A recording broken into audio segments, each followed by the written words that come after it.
So, um, so again, I'm going to be talking today about um, a particular view on creating and nurturing a culture of innovation in local government. I know that most of y'all are from state government or state agencies, but I do think there is a lot of carryover here. And I think that's why I'm doing this. And so, but I just want to preface again, everything I'm saying is based on my experience in local government. So your mileage may vary.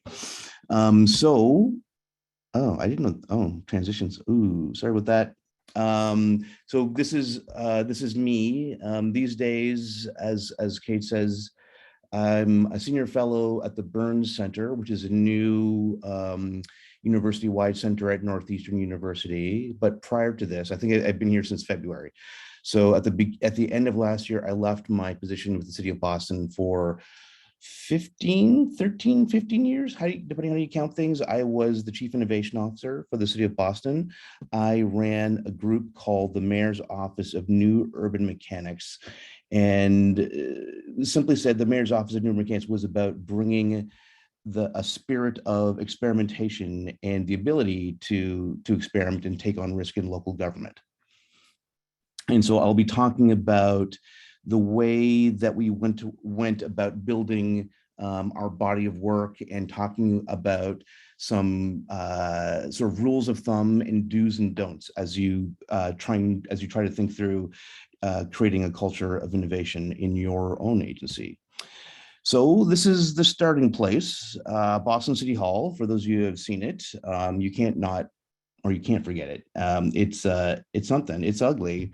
You either love it or hate it. I think I kind of love it and hate it. It's cold in the winter and hot in the summer, as it looks, and it looks like a bunker. It looks like it was dropped there from on high. But that's where we did this work. The quick backstory of New Urban Mechanics, I'll say more about this moving forward, but New Urban Mechanics was founded back in 2010 by our then mayor, Tom Menino. And again, he asked me and another person, my collaborator, Chris Osgood, to lead this work. And the charge was basically to do new urban mechanics things. So we had a lot to do to figure out, like, what would we be doing in relation to the rest of local government, and how could we be adding value and complementary. And so this is probably too small to read, but I encourage you, if you're interested, take a look at the website. If you go to City of Boston, or if you just put City of Boston and New Urban Mechanics, this should come up pretty fast. So we've worked on lots of different things. We've worked on education and housing and sort of civic engagement, but we've done lots of things. And this is sort of like a curtailed list. Because we've been doing this work for 15 years, we had to, at some point, cut out the old stuff. This is the team as it is now. As you can see down there, I'm at the bottom. My current title with the team is Mechanic Emeritus. Just made that up. I'm the old dude in the group. They're all quite young. But as you can see, or maybe you can't see, there's a lot of diversity of skills and background in this team. There are designers and engineers and game developers and former teachers as part of the team.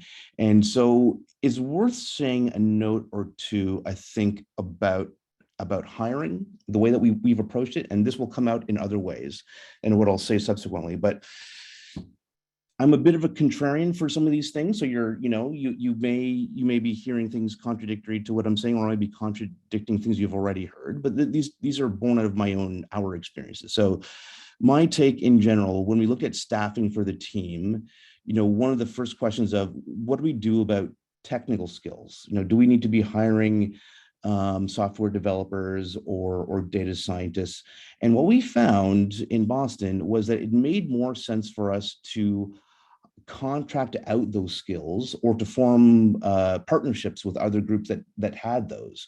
So in the case of data scientists, we've done lots of work with Northeastern and Harvard and MIT, and it didn't make sense for us to be hiring those skills in-house when they were already essentially being paid for at these universities.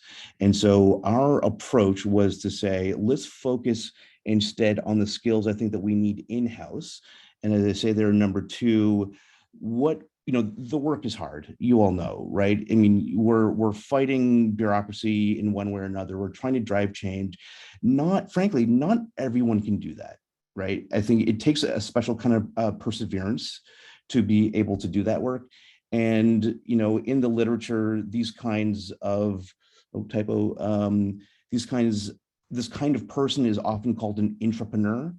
But I started calling these people hustlers. I hope that doesn't offend anyone early on, but these are people that I've found that are able to bring their best selves to work while working in a bureaucracy. Like, how do you find people that can be creative inside a bureaucracy? That you have to search for that. And our sense was that if you do find people like that, it doesn't matter what their background is, right? If they might have been working in universities, or they might have been working in wherever, or in big nonprofits or startups sometimes. But these kinds of people are what we're looking for, these hustler entrepreneurs.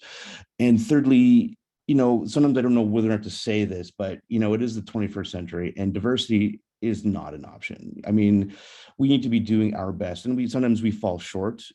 I think my team, New Urban Mechanics, has done a pretty good job. I will say the city of Boston struggles with this. Hopefully our new mayor, Michelle Wu, will sort of bring a special focus to this. But diversity, both in terms of gender and ethnicity, as well as skills and abilities, are really vital to be able to do this work. So I encourage you, wherever possible, like, don't wait to be told to do this, but really take this on yourselves. I think it enriches the team in so many ways. And lastly, when I think about one of our superpowers in New Urban Mechanics, it was to cultivate fellowships with these universities in the area. So Boston, I know this is probably unique to Boston, but we have 80 universities and colleges in the Boston area. But frankly, before we started doing this work, I don't think we were doing any fellowships that I could tell. We weren't finding ways to bring these sort of people in working in and around academia to work in the city of Boston. But something that we doubled down on with the mayor's office of New Urban Mechanics, and it created a pipeline of people who wanted to do the work, and that we would design around, so that we would always have essentially sort of like a rolling interview. So we did like 1 year. We tried 1 year fellowships, 2 year fellowships, or sometimes summer fellowships. We still do those. And the fellowship process actually gave us a chance to understand who these people were in a longer term way, and whether or not they would be able to fit in. And the reverse was true as well. These young people got to see whether or not this is a place that they wanted to do this work, even in principle. Oh, there's a copy. So we're here to talk about organizational culture. This is a definition developed by a mutual friend of Kate and mine from a recent piece of work that he did, Neil Kleinman, and he's looking at organizational culture within local governments. And so I think this is as good a definition as I've seen. The set of rules, formal or informal, written or unwritten, that determine how the work gets done. So that covers a lot of territory, right? That's both the way that we talk about the work. It covers the way that we work together, the mode of collaboration. It sort of covers the things that we do. Like, are we internally focused, or are we externally focused? So organizational culture is big, but it is vital to be able to do this work. And again, this is sort of a hackneyed phrase, but sometimes this is the easiest way to say it, that like culture really does eat strategy for breakfast. When you've got a strong and rich culture, it is a super ability, right? That you can take on challenges in more creative ways when you've got this sort of culture of innovation at work in your institution, and it gives you flexibility. And I think, in fact, I think like strategy is probably something you develop on the way to building a culture of innovation, but you don't want to stop at a good strategy. You want to keep going and embed it. And there's lots of ways of doing that. And we can talk about that. So the starting question is, if you're in the business of wanting to create or nucleate, or whatever euphemism is, a culture of innovation in your agency, where do you start? Right. So I think, right, we all work in top-down agencies, so it makes sense to start start there. The mayor or the city manager or the governor or your department head or somebody gives an edict of some kind and says, from here on after, this is what we're doing. We are now going to be innovators, right? And that can work. It's hard to do because it's often it takes a lot of management infrastructure to make that work. There's another model, this model, bottom up, or sometimes they call this outside in. I think this is really when we see a lot of pressure from, in our case, in the advocacy community. When the bicycle community, when the biking community starts pushing hard on City Hall, in a lot of ways, the culture change that results is something that comes from the outside, or in a sense is bottom up. The model that I'll talk about and that we developed in Boston is this notion of being middle out. And so this is middle out. Yeah. So this is the idea that you create something and you kickstart it, but you don't necessarily have to make it an executive order or a law or any kind of an official edict from management. I think middle out is, I've seen this work. When we started doing this work, we saw a lot of these groups that described themselves at this time that were following this model loosely they referred to them as labs, often as innovation labs for some reason. And I think it's used to identify this idea that it's not happening everywhere all at once, but it's starting in the lab first, right? This is where we're starting the change. It's starting in a sort of protected space, that's a little bit protected from the rest of the bureaucracy, but it expands outward from there, sort of in the sense of like a culture virus in a sense. And it is very different. It uses different techniques. It is very trust-based. It's very relational. It's very much about getting people to buy in, kind of vote with their feet. If this is something that you want to take part of, you're more than welcome to do so. Middle out innovation. And so what we see when we look at the characteristics of this innovation or this approach for driving culture change, as I say, it is very relational, to be contrasted with a transactional model, which is, more of a sort of like, I tend to describe like transactional. I mean, there's a bunch of you who work in transactional organizations. DMV often has that model, but not only. But this is where we're doing things in discrete chunks, and versus a more relational model where we're building relationships with people and finding ways to spread the culture that way by meeting people, understanding their challenges. One of the first pieces of work that we did years and years ago was we did as a way of just getting an insight into what's happening or not happening at Boston City Hall. We did a survey with some grad students where we looked at what is it that enables or inhibits a culture of innovation or good ideas from spreading in local government.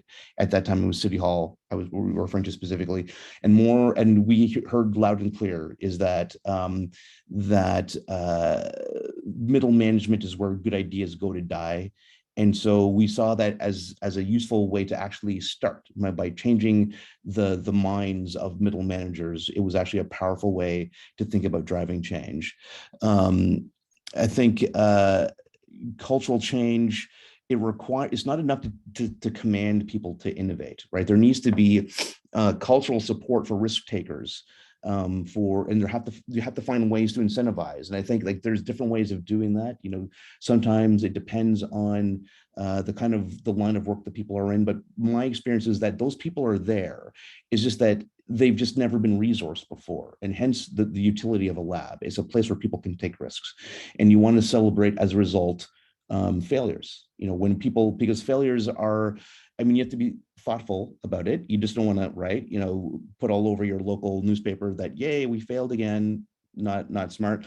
I think you want to think carefully about how we celebrate the people that are trying things and they're learning things. Like a risk-taking and experimentation inherently based on the idea that we're learning things about what not to do and that we want to celebrate those learnings.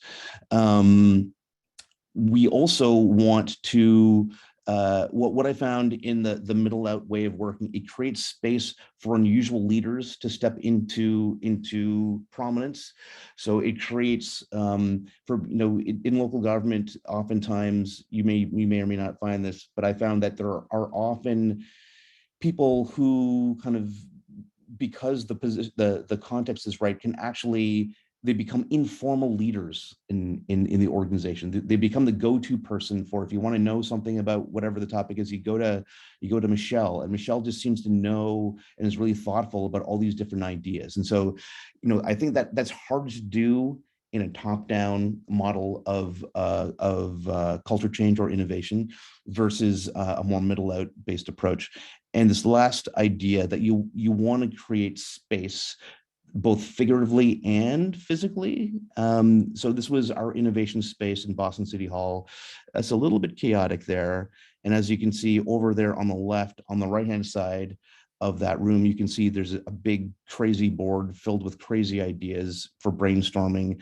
I like this picture over on the right. My friend Chris, Chris runs New Urban Mechanics now, but he looks totally confused as to what I'm doing there.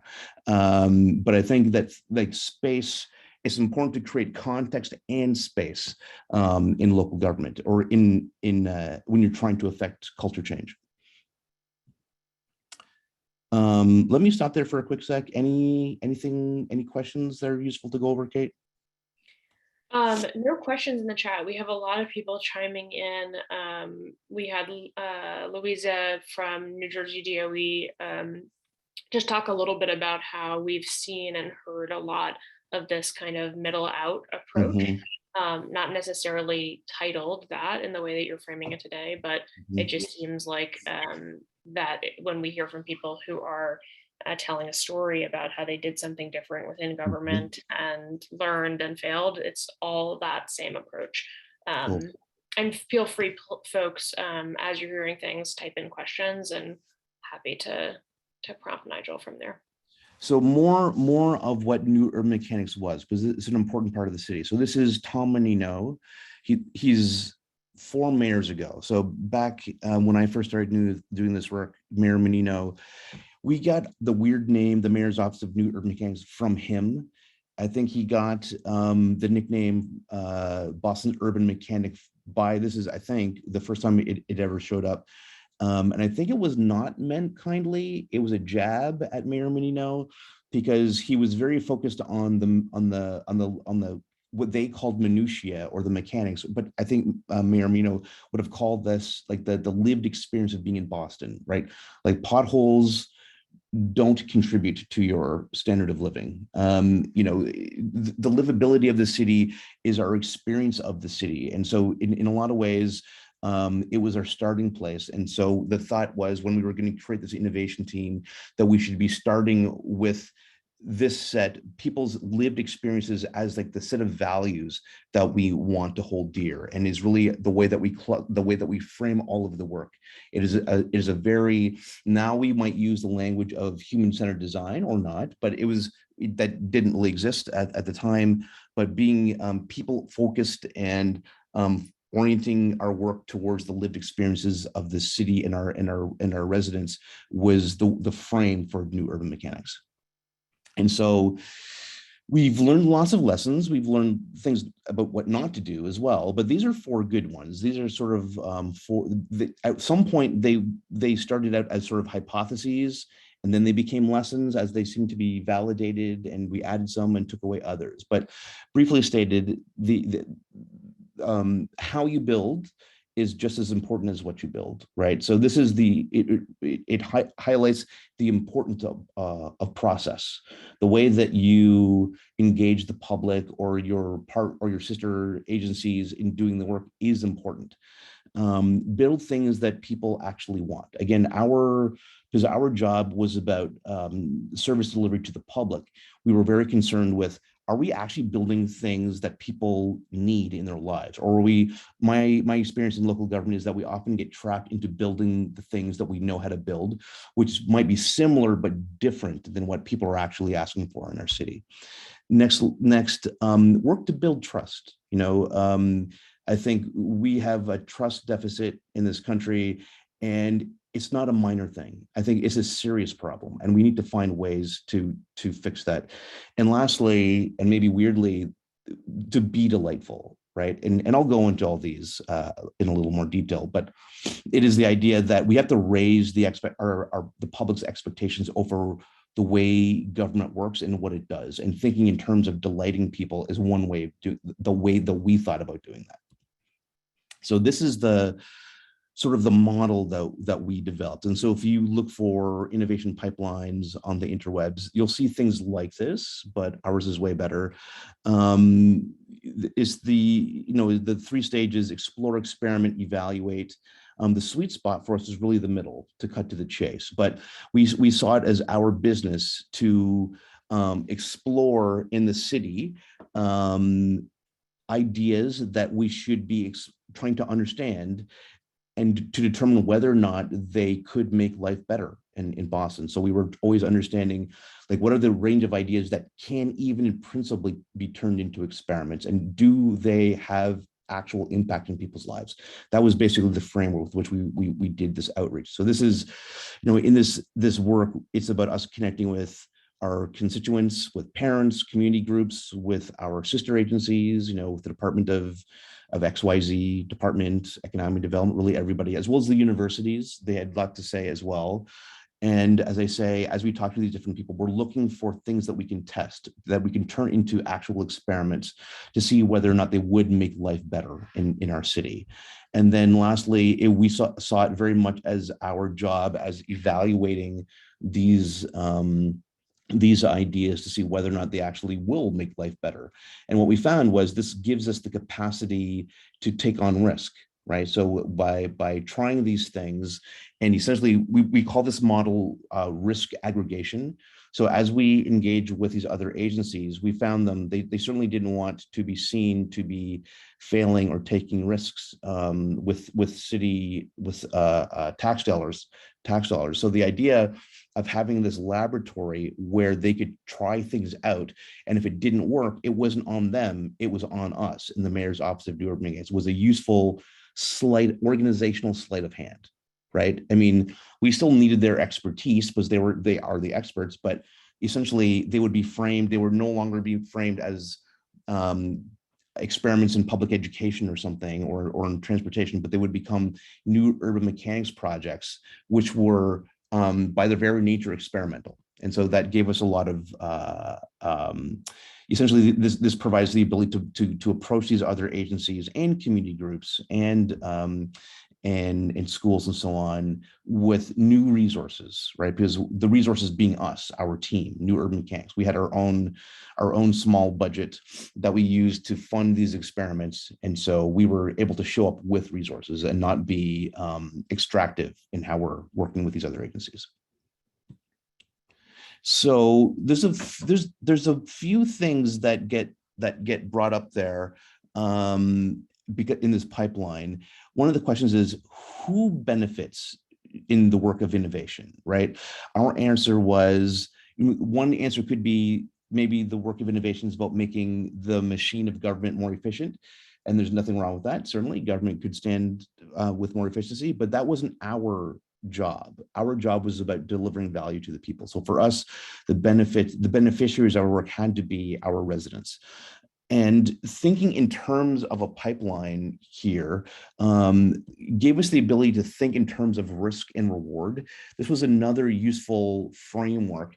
So whenever we were going to get engaged in a particular experiment, we were always asking ourselves, what are the risks in this not working, and what are the potential rewards? And so by thinking, by balancing risk and reward and thinking about the pipeline that we have at any given moment in time, we were able to talk in a more sophisticated way. And we thought in very concrete terms, like, we don't get to do this work unless we get reelected, unless the mayor gets reelected. So we would talk very specifically. It was important that the mayor be able to understand our work and be able to point to it and connect with it, and to show the voting public that this is why we should be reelected, because we're doing these good things. What we found was that work buys us cover to do the riskier work, right? So thinking in terms of like, we don't need the mayor to know everything that we're doing, right? I mean, we're not hiding things, but at the same time, sometimes we had to try things that the mayor wouldn't be able to get right away, or maybe not be able to connect with. And so by making sure that the mayor had stuff that they could talk about, it bought us cover to be able to do the riskier things. Nigel, I'm going to jump in. Could you, without doing a ton of time on it, could you give just a quick example of something like that, where it was something that you did to give someone something to talk about, and the second part in terms of giving you cover to do something else? Yeah. So one of the ideas that we wanted to explore was whether or not we could use virtual worlds to improve public engagement. Right, risky idea. We knew that none of the mayors would have really connected with that idea. We tested the idea a little bit with them. So instead, we did things like education-oriented experiments. We did a lot of work in the early days on supporting the way that young people who are on the autism spectrum could learn new tasks. And so we worked with a few different autism startups, large and small, that were looking to try out new ideas. And frankly, the city was just very interested. We were having trouble. The Boston Public School System was having trouble in supporting young people in learning, and some of these startups had good ideas. And so we knew that these experiments, or these sort of trials or prototypes, would be something that all the mayors, from Menino to Michelle Wu now, would be able to get behind something like that, and would be interested and supportive of that work based on what they're hearing from the public. So by doing those things at the same time, in a vaguely similar context, we were looking at whether or not digital worlds like Minecraft and sort of similar models could be used as a way of improving public engagement. But we knew that the public and the mayor probably wouldn't be all that enthused about the idea, but we still wanted to understand that. So we need some cover to be able to do that work. Does that make sense? It does make sense. It does make sense, although I just learned what Minecraft was about 6 months ago. So well, that's because it sounds like, I know in your case, actually, you have young people in your life, so you should pay more attention. So like, I know all about Minecraft because I have a 14-year-old at my house, and he would hate that I'm talking about Minecraft. I would hear his eyes rolling if he was here, but so be it. I think we have some heads nodding in the chat. That must be. Is it right? Anyway, go ahead. Thanks for answering that question, and feel free. No worries. And it's a good question. This next one, innovation is not the same as digital technology. I think this is something that is pushed on us from industry. I know, and it's not true, right? The world is bigger. Our jobs are more, in most cases, more than just technology, housing and economic development. I mean, sometimes technology things can work there, but we shouldn't limit ourselves to thinking only in terms of technology. And kind of depending on the circles you run in, that may or may not be an obvious idea. Number 4, sometimes you have to pay rent. So when we thought about the work that we did, there were, broadly speaking, 2 classes of things. There were the we'll call them innovation projects, or the projects that we were in this business to do. And in order to be able to do those, so at one point we wanted to understand how, like the future of electric cars, right, in our city. That's just something that we were interested in understanding. This is going back a few years. And so it meant that, this didn't come out of nowhere, but certainly the public was asking us, and industry was asking us for the city of Boston to look more closely at this. And when we talked to the Department of Transportation, they were just busy. They have, their hands full just dealing with potholes and traffic and whatnot in Boston. And so the way we approached this was to say, we can help you with those things, with traffic and potholes and so on. And then essentially the switch that we made was to see those projects that we were using to support those departments basically as rent.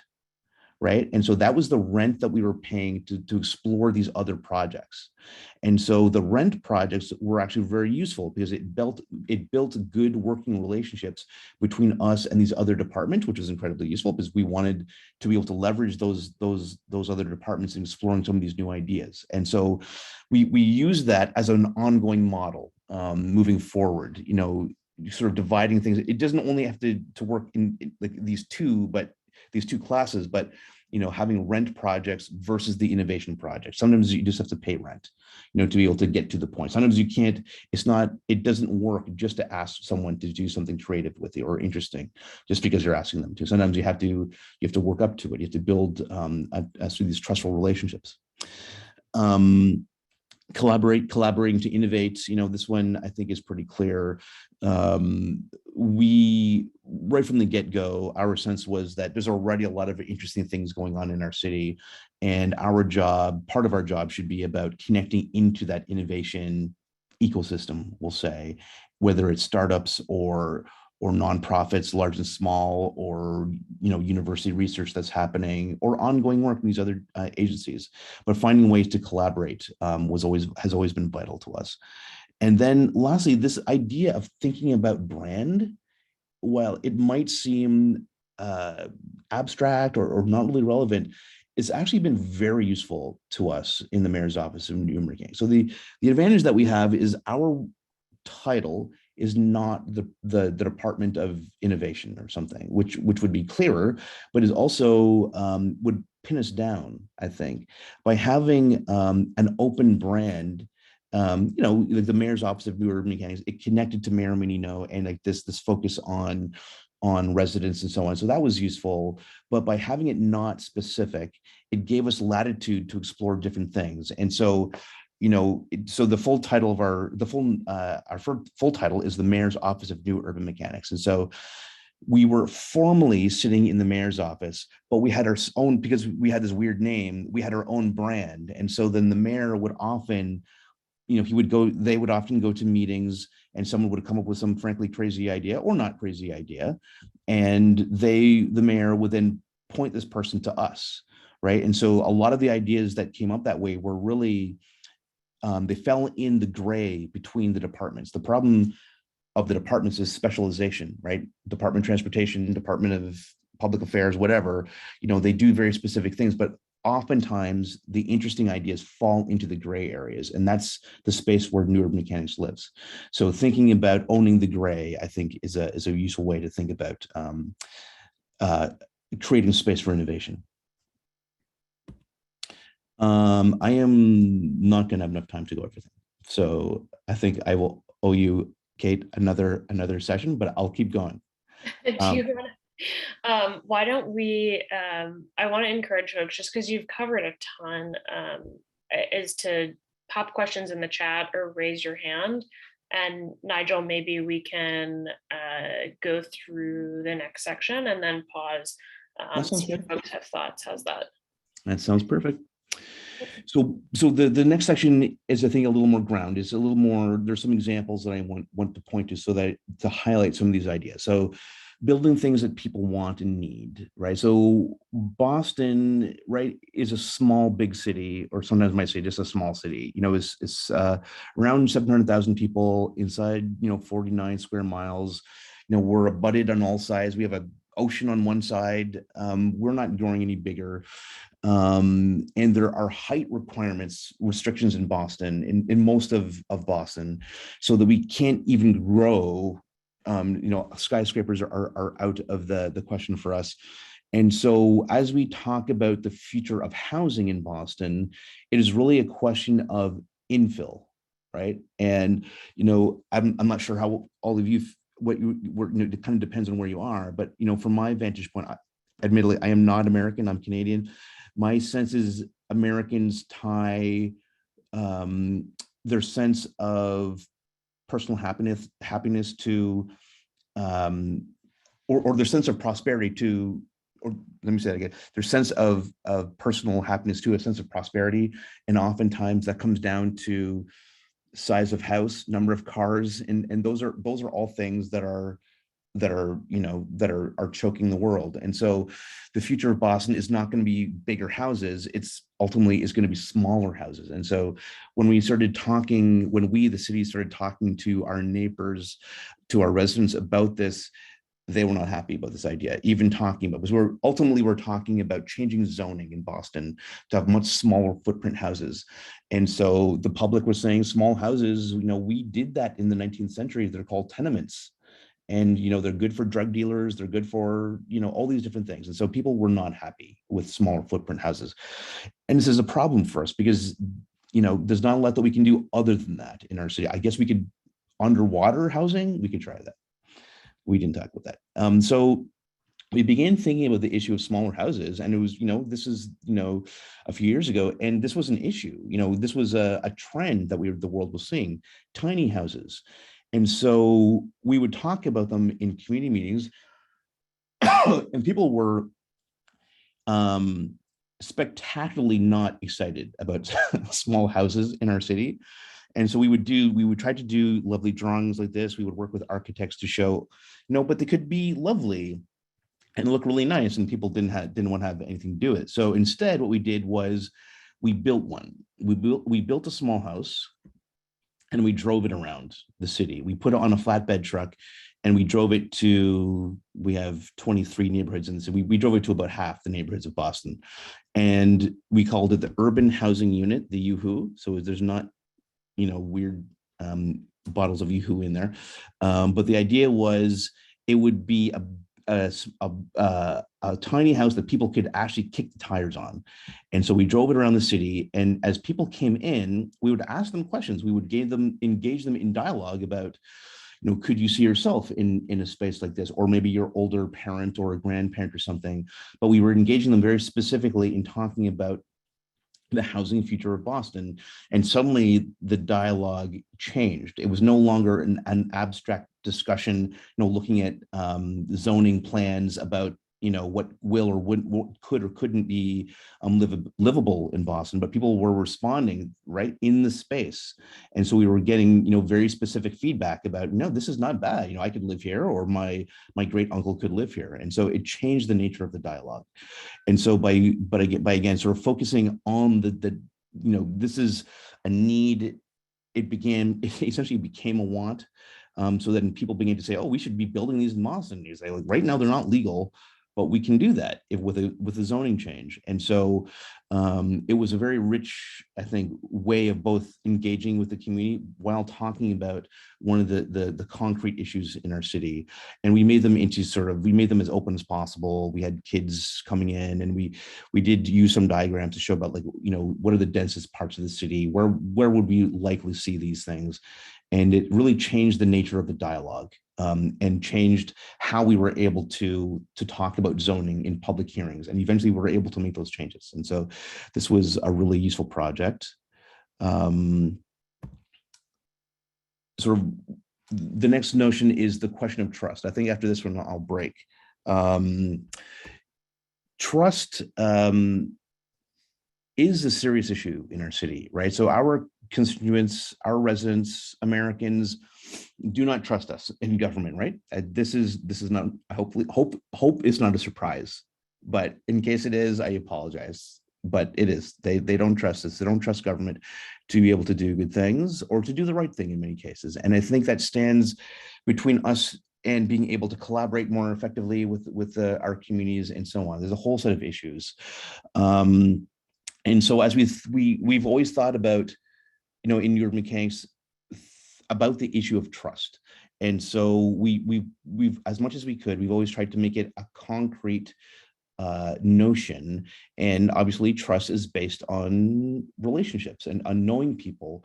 And then, the question is, what we were finding when we looked at the notion of trust as it relates to our residents and our city officials was the question of vulnerability. I think often when strangers come together in a mode where they can both be, or with one of them is being vulnerable, there's an expectation the other side will be vulnerable. That's why when done well, those kinds of very interpersonal, kind of trustful or vulnerable moments can be game changing. And so we thought about this idea, and we started exploring how to encourage vulnerability amongst city officials. So we have our development agency is called the Boston Redevelopment Authority, and they always have an attitude, whenever they went into a meeting, because they controlled everything. They had the final say on everything, and it showed. There was an error about how, when they came into a room, that did not allow for trust. There was a complete, like, it was the exact opposite of vulnerability. It was invulnerability. They knew all the answers, and they were asking people out of politeness, really, what was going on. And so that's a problem. And so, as we talked about the notion of trust, it was really about being a good human. When you come into contact with people, just show empathy, and show the ability to make connections. And so we've tried to, as much as we can, try to embody this notion of trust in all the work that we've done, even in strange spaces, like in technology. So a few years ago, when Boston was looking to overhaul our mayor's hotline, so like a lot of cities, like a lot of states, we have a hotline, 617-635-4500. We ran that line for 30 years. It's still running. And for a long time, it was just the call takers. They were taking notes or calls from the public on stickies, and it wasn't very sustainable, obviously. And so we started looking at that as an opportunity, both to overhaul what is being done, but we also had another observation. We were noting, this goes back a few years. So this is back when the iPhone 3 was first coming out. So this is around 2009, between six and nine. And what we were finding was that even then, even though these devices were new, people were engaging with them in a different way. And then we went to a conference at MIT, and the researchers were actually describing this new relationship with smartphones as trust, which was super interesting, that people are showing greater trust in their smartphones, or the experience mediated through smartphones, than they were showing towards people. And then that intrigued us, it was both a weird idea, but also interesting. And so we wanted whether or not we could actually use the experience of smartphones to build back trust with our residents. That was the idea. So that led to a series of, as we were launching 311 in Boston. And for those of you don't know, 311 is a phone line in cities where if you've got anything that needs to be fixed, you call 311 and you get a call taker that will then enter a ticket, and it all gets tracked, and you can do follow-up on it and so on. So it's increasingly prevalent in the country. And we thought, as we were doing that, we should also think about the technology space, right? So certainly want to use the phone line, because I think people really liked it, even though it looked wonky, and for a lot of people, like, I'm not calling. That sounds creepy, for a lot of young people. They were telling us that they don't want to make the phone call to talk about a pothole, but we saw this as an experiment. And so this is, again, explore, experiment, evaluate. We did a series of experiments trying to understand how people were using their phones, and whether or not we could use an app to do this. And so we created our 311 app. It was called Citizens Connect originally, and you can see it there in the top middle in 2009, and it's gone through a few different rebrandings, redesigns over the years.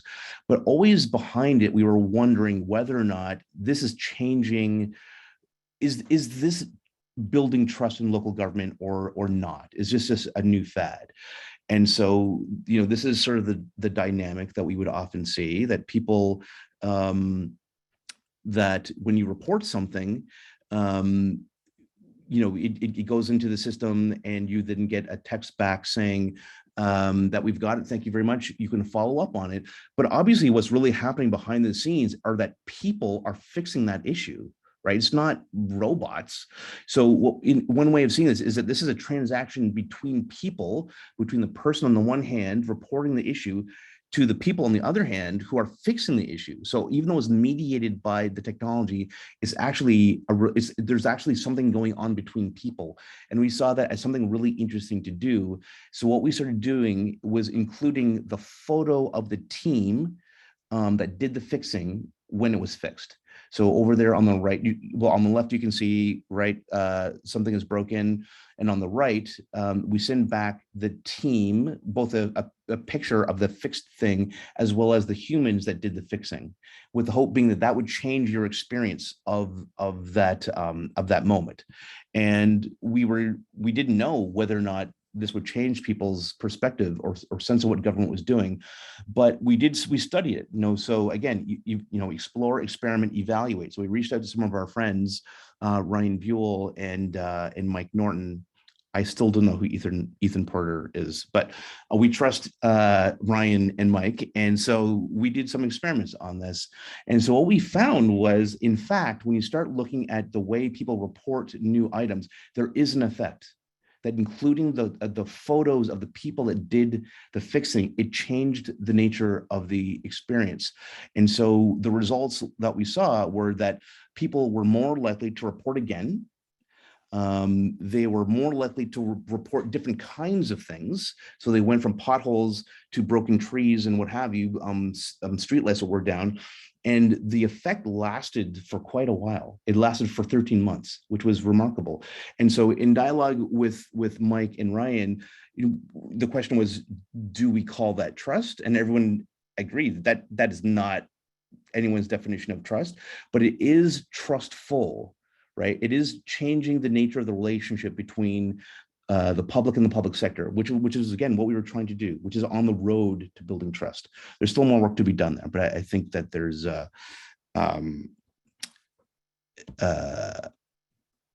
think it was actually having an effect. There is another example following of trust, but I think let's why don't ask, I break yeah, there? let's Yeah. thank you. Although that was a very animated picture. I feel like that was from a You want to see community. that one? Yeah, that's Yeah. Boston. Old white dudes yelling at Yes. people. Yes, and for folks who joined Jonathan's session 2 weeks ago, you may have seen some similar pictures, but very cool, Nigel. So I'm going to hand it to Emma to ask her question. And before we go to Emma, because